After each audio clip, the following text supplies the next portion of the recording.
हम भी समझेंगे कि कोई किराएदार आया तो बहुत अच्छा आया, हमारे घर को भी पवित्र कर दिया। कम से कम ब्राह्मण आया अपना सब सामान लेकर के, शालिग्राम को लेकर के, पता नहीं कैसे उसके चित्त में क्या हुआ। घर के अंदर आते ही आते देखिए उसने क्या कहा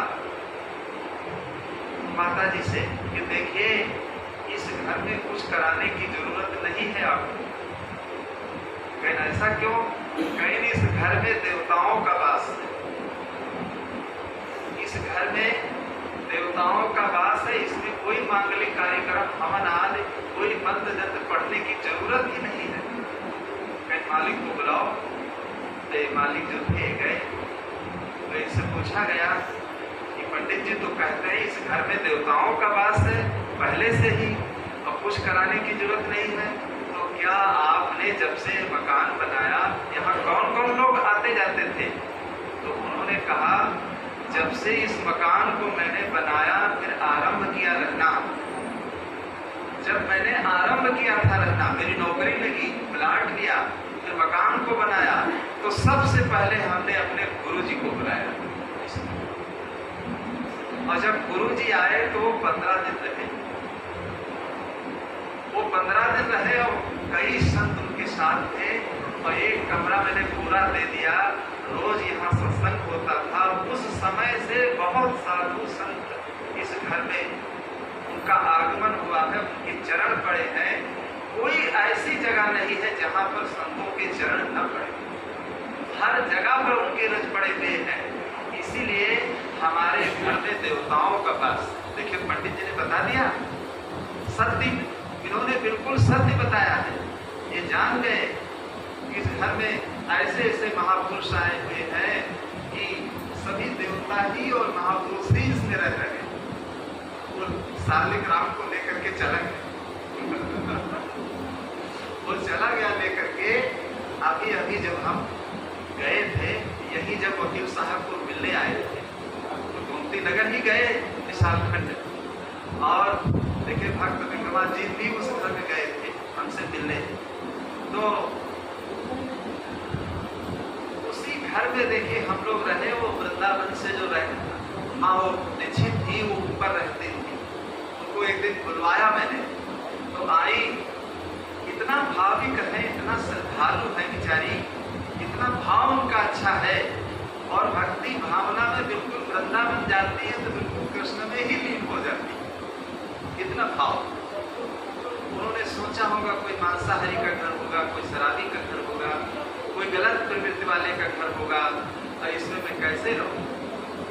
तो देखिए जहां पर संत आ जाते हैं तो वो उस घर में ही देवताओं का वास हो जाता है। देवी और देवताओं का मतलब ही क्या होता है? देवताओं का मतलब यही होता है जो देव तुल्य हो, जिसकी भावना पवित्र हो। किसी भी जाति का व्यक्ति, उसकी भावना पवित्र हो, उसके विचार अच्छे हो। और देवियों का मतलब यही होता है कि जिन देवियों के अंदर अच्छी भावना हो, जो सुशीला हो। तो ऐसी ऐसी देवियां देखिए हमारे भारतीय परंपरा में हो गई हैं। अब आज देखिए नवरात्रि के समय उन्हीं देवियों की पूजा होती है, लेकिन उन देवियों के जीवन की तरफ लोग नहीं झांकते हैं, केवल पूजा ही पूजा करके रह जाते हैं। इसीलिए लोगों के अंदर बदलाव नहीं आता है, विचारों में परिवर्तन नहीं आता है। केवल ढोलक और मजीरा बजा बजा करके इस समय को काट देते हैं 9 दिन का, और उस पर सही विचार नहीं कर पाते हैं। तो देवी और देवता का मतलब यही है कि अपनी भावना शुद्ध हो जाना, अपने विचार निर्मल हो जाना, अपने अंदर देखिए किसी जीव के प्रति गलत भावना न होना। अगर ये सब चीजें हमारे अंदर भरी रही तो समझ लो हमारा जीवन बिल्कुल बेकार। चाहे जितना हम पूजा करें, चाहे जितना हम नमाज पढ़ें और कुछ भी जीवन में हम करते रहें, लेकिन जब तक हमारा मन नहीं पवित्र होगा, जब तक विचार हमारे निर्मल नहीं होंगे, तो कोई भी हम पूजा करते रहे, लेकिन जीवन में हमारे सुख शांति नहीं प्राप्त हो सकती। तो चुनरी है अनमोल, दिन दिन भजन करो। तो ये अनमोल ऐसी ये चुनर है कि ये भजन कर लेके ये जीवन मिला हुआ है, लेकिन लोग यहाँ आकर भूल जाते हैं, भटक जाते हैं इस संसार में। लेकिन अंत में जब चलते हैं तो देखिए उनको फिर याद आ जाता है, अरे जीवन गया, जीवन हमारा गया, लेकिन हम कुछ भी नहीं कर पाए। लेकिन जीवन का समय जब चला जाता है तब व्यक्ति को केवल पश्चाताप ही करना पड़ता है, पश्चाताप ही करना पड़ता है। तो जीवन का समय जो आज ये मिला हुआ है, तो हम लोग ऐसे ढंग से रहें कि अंत में हमें पश्चाताप न करना पड़े। लेकिन लोग ऐसे जीते हैं कि अंत में पश्चाताप करते हैं और जीवन में कुछ कर नहीं पाते। एक बार शंकर और पार्वती जी देखे तीर्थाटन के लिए जा रहे थे, और जिस रास्ते से वो जा रहे थे एक किसान का खेत था, और किसान के खेत जो था उसमें फसल सब काटी हुई पड़ी थी। तो शंकर पार्वती जी ने सोचा कि रास्ता बहुत घुमाव का है, लाओ इसी सीधे इसी खेत में होकर रास्ता से हम लोग निकल जाएं। तो उसी खेत में होकर के देखिए जब वो निकलने लगे तो किसान का जो खेत था, किसान ने देखा, किसान के अंदर क्रोध आ गया कि देखिए मेरी फसल सब कटी हुई पड़ी है और आप इसी फसल के ऊपर जा रहे हैं, बताओ दाना सब फूट जाएगा, कितनी मेरी हानि हो। बहुत नाराज हुए और 2-4 गाली भी दे दिया। तो शंकर जी ने कहानी कहती है कि शंकर जी ने उनको श्राप दे दिया कि जाओ, इतना तुम जो क्रोध करते हो, तो गेहूं के बोझ में देखिए एक बोझ में केवल 1 किलो की गेहूं आएगा। जब शाम को घर पर आए अपने, तो सोचने लगे कि मुझे लगता है कोई देवी देवता थे, ऐसा हमें श्राप दे दिया है। तो पड़ोस में जो घर था उनके यहाँ संत लोग आते जाते थे, सत्संग होता रहता था। तो उन्होंने उसे बताया कि आज हमारे खेत में ऐसी घटना घटी, हमने उनको गाली दे दिया, तो उन्होंने श्राप दे दिया कि एक बोझ में 1 किलो अनाज होगा। तो हम बहुत परेशान हैं, इतने बच्चे हैं, इतना परिवार है, अब जब 1 ही किलो अनाज इसमें होगा तो हम लोग क्या खाएंगे। तब तक उनके गुरुजी का आगमन हो गया। तो गुरुजी से उन्होंने पूछा, तो गुरुजी ने देखिए ऐसी युक्ति बता दिया, कहा ठीक है शंकर जी ने आपको श्राप दे दिया है, लेकिन एक ऐसी युक्ति हम आपको बता रहे हैं कि शंकर जी की श्राप भी कट जाएगी। गुरु जी ने बता दिया कि जब गेहूं की कटाई करना तो छोटे छोटे बोझ बांधना। लोग बड़े बड़े बोझ बांधते थे, लेकिन छोटे छोटे बोझ बांधना। जब उनकी श्राप है तो 1 किलो एक बोझ में होगा। तो गेहूं कटाई करने के बाद देखिए कई महीनों तक छोटे छोटे बोझ बांधते रहे। गांव नगर के लोग जब देखते, बच्चों को बुला करके सब लोग बांधते थे, तो सब लोग कहने लगे कि यह व्यक्ति पागल हो गया है क्या। बताओ 1 महीने से गेहूं की कटाई किया है, छोटे छोटे बोझ बांध रहा है, जरूर पागल हो गया। तो बोझों की बधाई किया, फिर कटाई किया, और कटाई करने के बाद फिर इतना गेहूं उसमें पैदा हुआ कि पूरा घर उसका भर गया। और जब नहीं जगह रह गई तो पड़ोस में एक घर था, उसने गेहूं की कटाई किया, फिर भी गेहूं वहां रह गया, नहीं ला पाया। तो गुरु जी ने देखिए शंकर जी की श्राप पर, शंकर जी की श्राप को भी काट दिया। तो संतों में ऐसी युक्ति होती है कि ऐसी युक्ति से देखिए वो मुक्ति दिला देते हैं कि चाहे जिसकी श्राप हो वो श्राप भी कट जाती है और पापों से भी छुटकारा व्यक्ति पा जाता है। कहने का मतलब ये है कि आप सब कुछ जीवन में कर ले, सब कुछ जीवन में कमा ले और सबको जीवन में बुला ले, सब कुछ करके आप थक गए हैं, लेकिन जब तक संतों की शरण में नहीं जाओगे तब तक आपके जीवन में जो आपको मिलना चाहिए वो नहीं मिलेगा। आपका जीवन अधूरा ही रहेगा। तो इस जीवन को पूरा करने के लिए हर व्यक्ति को गुरु की शरण जाना पड़ता है, और गुरु की शरण जा करके देखिए तभी ये जीवन हमारा पूरा होता है, और तभी हम लोग इस जीवन को जीना सीख पाते हैं कि जीवन क्यों मिला है, इस जीवन को कैसे हम लोग जिए।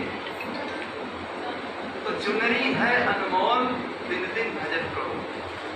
जब चुनरी का जन्म हुआ था बाजा नगर में ढोल। देखिए बच्चे का जब जन्म होता है तो कितनी बधाइयां बजती हैं, कितने मांगलिक लोग गीत गाते हैं, और वही बच्चा देखे जब थोड़ा बड़ा होता है तो उसको गोद में लेकर के कितना देखे लोग उससे प्रेम करते हैं, भाव करते हैं। और वही बच्चा देखे जब नौजवान हो जाता है और नौजवानी में जब मदान्ध हो जाता है तो कितना देखे अहंकार में लोग ऐंठे ऐंठे चलते हैं। और वही जीवन देखे हमारा जब बुढ़ापे की तरफ खसक जाता है तो वही शरीर है जिस शरीर से हम सब कुछ कर लेते हैं, लेकिन वही शरीर देखिए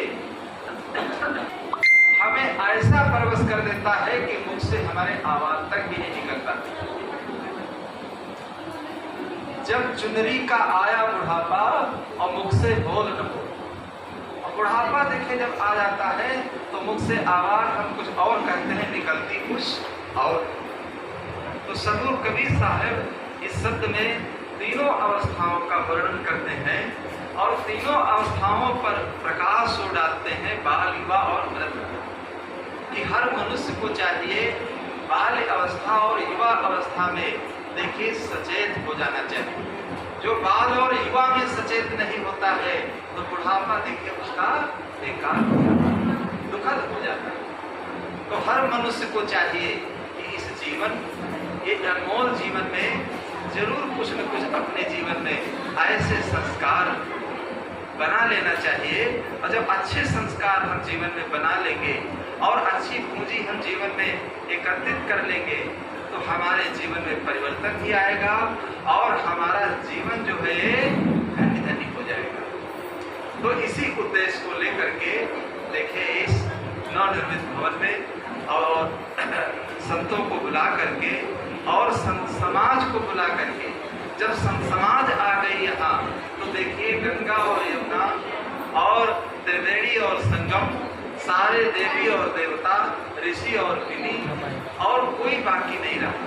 पेड़ के जड़ में देखिए, कल हमने बताया था जड़ में अगर पानी डाल दिया जाता है तो पूरा पेड़ प्रफुल्लित हो जाता है, और पत्तों पत्तों में आप पानी डालते रहें और जड़ में अगर पानी न डालें तो कहाँ तक पत्तों में आप पानी डालते रहेंगे, पेड़ सूख जाएगा।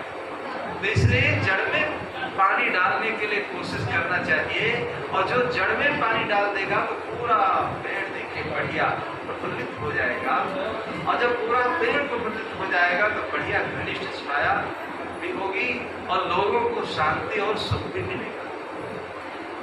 तो यही सत्संग का मतलब है और यही सत्संग का एक कोर्स है कि हर व्यक्ति को अपने जीवन में इन सब रहस्यों पर चिंतन करके, मनन करके और अपने जीवन को व्यतीत करना चाहिए। और जीवन का समय तो इतनी शीघ्रता से देखिए भागता जा रहा है, इतनी शीघ्रता से भागता जा रहा है कि हम कह ही नहीं सकते हैं। और आजकल करते करते करते करते देखिए जवानी कहाँ गई, बाल अवस्था कहाँ चली गई, और देखिए सारी उम्र आदमी की करते करते ही चली जाती है। चली जा रही है उम्र धीरे धीरे, चली जा रही है उम्र धीरे धीरे, चली जा रही है उम्र धीरे धीरे। वीडियो बनाओ जरा, बैठ कहीं बना ले हो ना, नहीं बैठ जाओ बना। चली जा रही है उम्र धीरे धीरे, चली जा रही है उम्र धीरे धीरे, सुबह शाम आठों पहर धीरे धीरे सुबह शाम आठों पहर धीरे धीरे सुबह शाम आठों पहर धीरे धीरे सुबह शाम आठों पहर धीरे धीरे। ऐसे करते करते देखिए जीवन का समय धीरे धीरे देखिए खसकता जा रहा है। तो विचार करने की जरूरत यही है कि हम लोग विचार करके अपने जीवन के बारे में सोचते रहें। जीवन में ऐसे ही अच्छे संस्कार, भक्ति और सत्संग और सेवा करके हम लोग अपने जीवन को संस्कारित करते रहें। यही हम शुभकामना इस परिवार को देना चाहते हैं संत समाज की तरफ से, कि ये आगे चल कर के परिवार भविष्य में भी लोग भक्ति भावना में जुड़े रहें और सबके अंदर सेवा और भाव और ऐसे विचार सबके अंदर जागृत होते रहें। और ऐसे विचार जब जागृत होते जाएंगे तो जरूर जीवन में परिवर्तन आएगा और सबका सुधार होगा और कल्याण होगा और जीवन को जिस रूप में हम व्यतीत करना चाहते हैं वो फल हमें प्राप्त हो जाएगा। बोलो सद्गुरु देव की जय।